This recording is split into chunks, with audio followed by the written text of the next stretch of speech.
ரீசெண்டாக இந்த talk issue வந்து இந்தியா ஃபுல்லாக போயிட்டுருக்கு.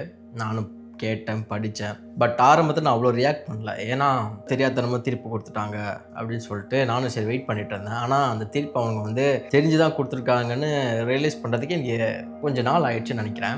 எதையுமே எடுத்தோன்னு கவுத்தோன்னு டக்குன்னு வெளிப்படுத்தினா இங்கே தப்பாயிடுது சோஷியல் மீடியாவில். இப்போது விடுற மாதிரி கிடையாது. இந்த தீர்ப்பு கொடுத்தவனுக்கு மூளை இருக்கான்னு தெரில, அதை சப்போர்ட் பண்ணுறவனுக்கும் மூளை இருக்கான்னு தெரியல. ஏன்னா இந்த உலகம் வந்து எல்லாருக்கானது தான், மனுஷனுக்கு மட்டும் கிடையாது. அப்படி இருக்கிறப்போ எல்லா நாயையும் பிடிச்சிட்டு போய் ஒரு இடத்துல அடைக்க சொல்கிறதுக்கு நீ யார்?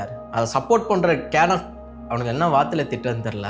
நாய்க்கு சோறு வைக்கக்கூடாதான், அதுக்குன்னு தனியாக இடம் இருக்கணுமா, இப்படிலாம் ரூல்ஸ் வச்சுக்கிட்டு ரூல்ஸ் வச்சா மனுஷன் கேட்பான் நீங்கள் தான் சோறு வைக்கிறோன்னு சொல்லிட்டு. நாய்க்கு தெரியுமா? நாய்க்கு இவ்வளோ நாளாக எல்லாம் இருக்கிற இடத்துல தான் சோறு வச்சுட்டு இருப்பாங்க. அதுக்கெல்லாம் வந்து கூட்டிகிட்டு போய் ஒரு இடத்துல பழக்காட்டி அங்கே சோறை வச்சு இல்லை நாய் அங்கே வரதுலாம் பெரிய விஷயம்.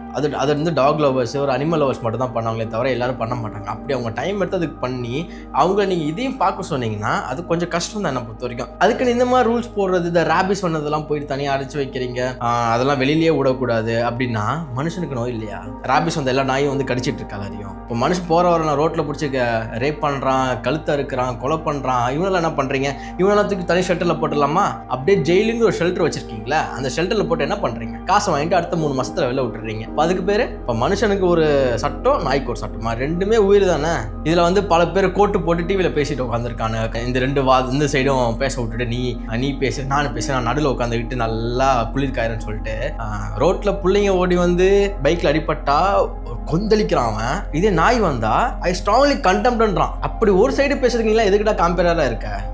அந்த மாதிரி ஆள்லாம் காம்பேரரா போட்டு எதுக்கு? பேசாம வீட்டில் போய் அதான் சொல்லிட போறேன். இங்கே நாயினால மட்டும்தான் கொலை நடக்குது, எல்லாரும் அவதிப்படுறீங்கலாம் கிடையாது.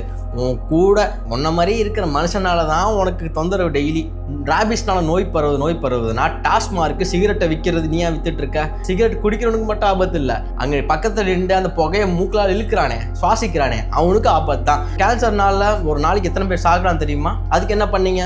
சிகரெட் தடை பண்ணிட்டீங்களா? டாஸ்மார்க் எதுக்கு வந்து வச்சுட்டு இருக்க? இதெல்லாம் பேசணும்ல. நாயினால எல்லாம் உங்களுக்கு அஃபெக்ட் ஆகுதுன்னா அப்போ நீ அலோவ் பண்ணனால எதுவுமே அஃபெக்ட் ஆகாமல் இருக்கா? இதுக்கு ஒரு கூட்டம் வந்து ஜிங்ஜாங் அடிச்சுட்டு போயிட்டு இருக்கு. அதுங்களாம் சோறதா திங்குதுலாம் இல்லை ஏற்றுங்குதுங்களான்னு தெரில. எல்லாம் உயிர் தான், எல்லாத்துக்கும் ஈக்குவல் ரைட்ஸ் இருக்குது இந்த வேர்ல்டில். ஸோ நாங்கள் தான் இப்படி வாயிலா ஜீவன்லாம் இப்படிலாம் நினச்சி பார்க்காதீங்க.